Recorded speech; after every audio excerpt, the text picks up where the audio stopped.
a State House Energy Summit to be held here on Tuesday. We will invite members of the public, stakeholders, heads of energy parastatals, as well as the Cabinet Secretary and Principal Secretaries in the energy and petroleum fields to interact with yourselves from the media on the latest happenings in the energy sector, which, as you all know, is a crucial cog of our economy. The basic aim of the summit is to bring both the administration and the energies sector's consumers a clearer, more coherent picture of energy policy and its consequences.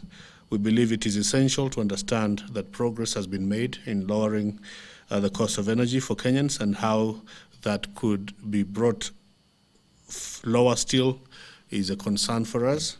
And we believe it is essential to understand how we can make our energy markets even more efficient.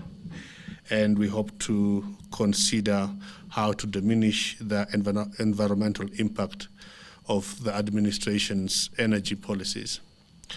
We look forward to serious, productive discussions on this Tuesday meeting and to cheaper, more reliable power for Kenyans as a consequence of the heavy investments the President and his administration have made in the energy sector.